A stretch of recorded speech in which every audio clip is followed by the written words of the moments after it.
गरीब अम्मा के घर लगा बोरवेल। आज की कहानी है। एक गांव में एक बूढ़ी अम्मा रहा करती थी। उनके घर में पानी के लिए कोई स्रोत नहीं था।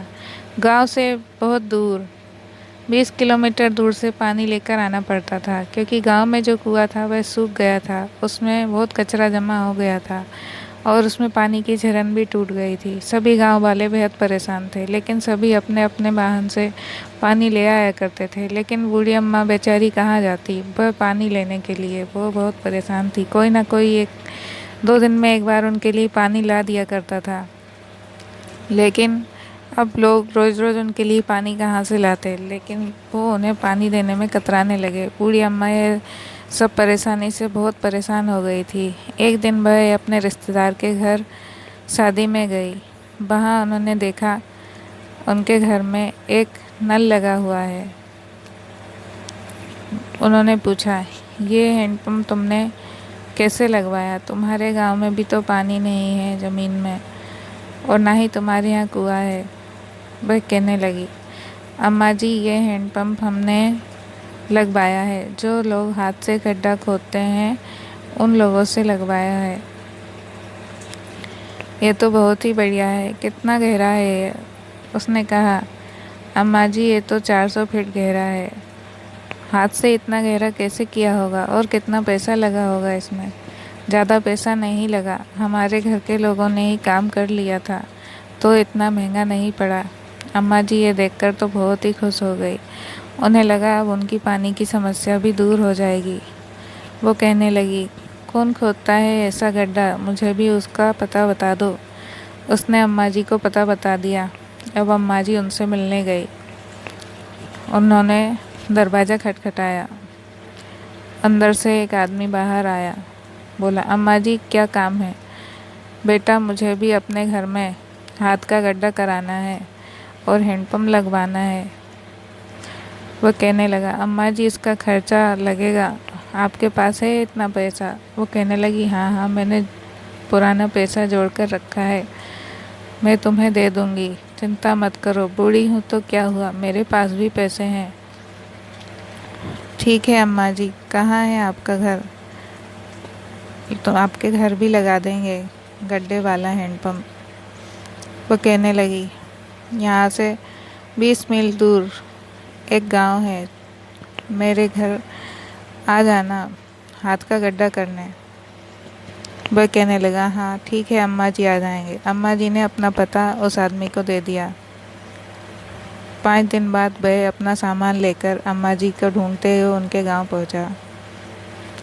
अम्मा जी का नाम था कमलाबाई। वह कमलाबाई का घर ढूंढते हुए वहाँ पहुँच गया। अब गांव में भीड़ लग गई, क्योंकि अम्मा जी के घर लगने वाला है बोर, हाथ वाला बोर।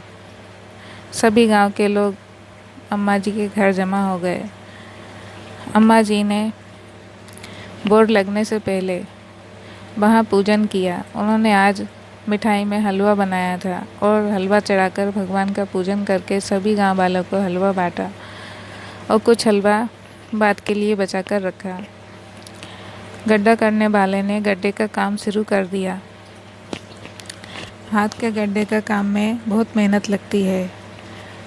2 व्यक्ति हाथ का गड्ढा करने लगे।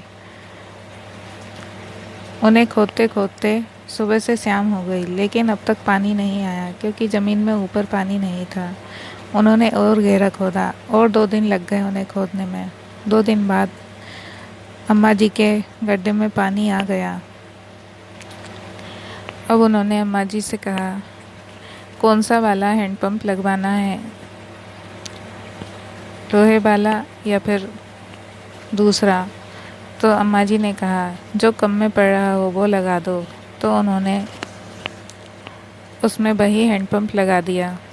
अब अम्मा जी के घर में भी पानी की नदियाँ बहने लगी। उनके घर में भी पानी का स्रोत आ गया। अब सभी गांव वाले बहुत खुश हुए। सबने यही सोचा कि अब अम्मा जी के यहाँ से सभी पानी भरेंगे। अम्मा जी भी बहुत खुश हो गई। अब गांव वालों को इतनी दूर पानी लेने के लिए नहीं जाना पड़ेगा। बोर वाला बोर लगाकर चला गया। सबने मिठाई खाई और खूब वहीं से सभी पानी भरने लगे। अम्मा जी ने सारे गांव की पानी की समस्या को दूर कर दिया। आज तक सभी गांव वाले बेहद परेशान थे। किसी ने सोचा ही नहीं कि बड़ा बोर नहीं करा सकते तो हाथ वाला गड्ढा ही करा लें। और सभी इतना परेशान हो रहे थे, सोचते थे ज़मीन में पानी नहीं है तो बोर में भी नहीं आएगा। किसी ने कोशिश ही नहीं की। लेकिन अम्मा जी का इरादा पक्का था। उन्होंने सोच लिया था कि उन्हें अब उनके यहाँ पे पानी का गड्ढा कराना ही है। उन्होंने अपने घर में हैंडपम्प लगवा लिया।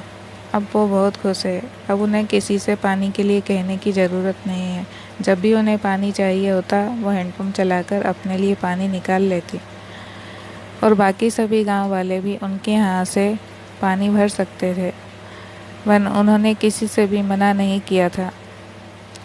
सभी बेहद खुश थे और अम्मा जी आज बहुत खुश हो गई क्योंकि उनके लिए ईश्वर ने हाथ वाले गड्ढे वाले को भेज दिया, वरना वह कैसे अपना जीवन निकालती, इस बुढ़ापे में कैसे अपने लिए पानी लेकर आती। आज की कहानी में बस इतना ही।